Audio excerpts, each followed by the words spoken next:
नमस्कार छात्रों, आप सभी का स्वागत और अभिनंदन। इससे पहले वाले सत्र में हमने अध्ययन किया था सूती तंतुओं की भौतिक विशेषताएं। इसी को आगे बढ़ाते हुए आज अपन अध्ययन करेंगे सूती तंतु की रासायनिक विशेषताएं। रासायनिक विशेषताओं में हम देखते हैं सूती तंतु पर अम्ल का प्रभाव, क्षार का प्रभाव, विरंजन या ब्लीच का क्या प्रभाव पड़ता है, पसीने का क्या प्रभाव पड़ता है, रंगों का क्या प्रभाव पड़ता है, ये अध्ययन किया जाता है। सबसे पहले अपन पढ़ेंगे अम्ल का प्रभाव। अम्ल मुख्यतः दो तरह के होते हैं, कार्बनिक अम्ल और अकार्बनिक अम्ल। सूती वस्त्र पर तनु कार्बनिक अम्ल का कोई विशेष प्रभाव नहीं पड़ता, परंतु रंग खराब हो जाता है। यदि सूती तंतु पे दाग धब्बे लग जाते हैं किसी भी तरह के, तो उनको छुड़ाने के लिए हम नींबू का रस, ऑक्जेलिक एसिड आदि का प्रयोग कर सकते हैं। और ये ध्यान रखें कि यह अम्ल तनु अवस्था में ही होना चाहिए। तनु अवस्था से मतलब है कि अम्ल की मात्रा कम और पानी की मात्रा इसमें ज़्यादा होती है। सांद्र अकार्बनिक अम्ल से भी सूती वस्त्र नष्ट हो जाते हैं, जैसे सल्फ्यूरिक अम्ल, नाइट्रिक अम्ल, हाइड्रोक्लोरिक अम्ल आदि। ये सांद्र अवस्था में यदि तंतु के ऊपर डालें तो तंतु तुरंत जल जाता है। अतः कभी भी हमें धब्बे छुड़ाने के लिए या रंगाई करने के लिए अम्ल की ज़रूरत है तो हमेशा तनु कंडीशन में ही इसका प्रयोग करना चाहिए। तनु अम्ल को भी यदि लंबे टाइम तक प्रयोग करें तो कपास के रेशे निर्बल और कमज़ोर हो जाते हैं। ऐसे अतः जैसे ही अम्ल का प्रयोग हो तुरंत कपड़े को उदासीन किया जाना चाहिए या पानी से बार बार धोना चाहिए ताकि अम्ल उसमें से निकल जाए। नेक्स्ट इसमें क्षार का प्रभाव। सूती वस्त्र पर सांद्र क्षार का प्रभाव पड़ता है।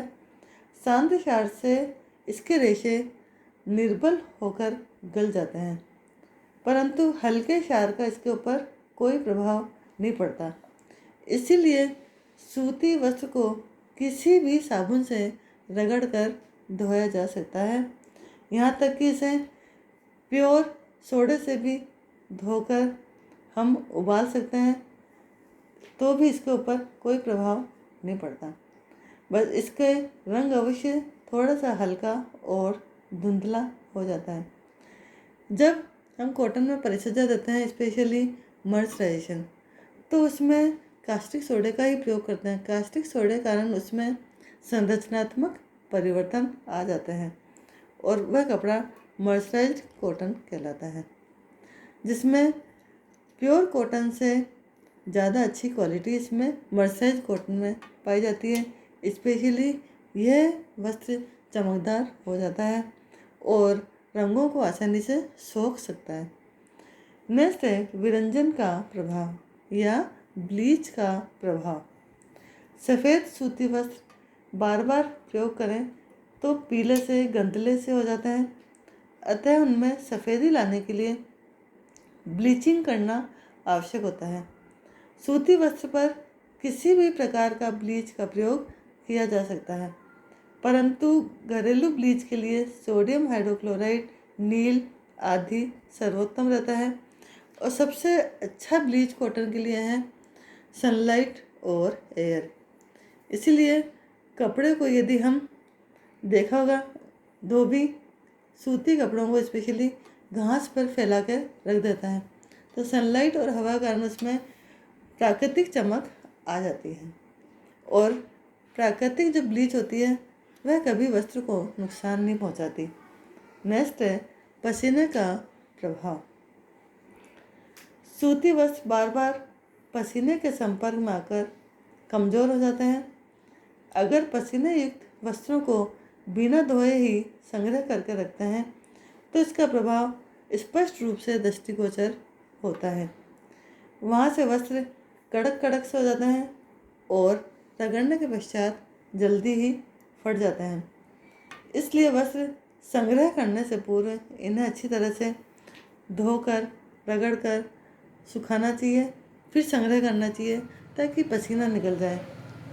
पसीने की प्रकृति अगर क्षारीय है तो ज़्यादा नुकसान नहीं होता, लेकिन पसीने की प्रकृति यदि अम्लीय है तो वस्त्र के तंतुओं को बहुत अधिक नुकसान होता है और वो गल जाते हैं। नेक्स्ट और लास्ट है रंगों का प्रभाव। सूती वस्त्रों पर रंग शीघ्रता से नहीं चढ़ते, इसलिए सूती वस्त्रों को रंगने के लिए, पक्का रंग चढ़ाने के लिए अन्य उपायों का सहारा लेना पड़ता है। बार बार की धुलाई एवं वस्त्र को धूप में सुखाने से रंग फीके एवं धुंधले पड़ जाते हैं। आपने देखा होगा सूती वस्त्रों का कलर बहुत जल्दी उड़ता है, या हम कह सकते हैं बहुत जल्दी इनका कलर फेड हो जाता है। वेट रंग का प्रभाव सूती वस्त्र पर अच्छा पड़ता है, जबकि बेसिक रंग एवं डायरेक्ट डाइज का अच्छा प्रभाव नहीं पड़ता है।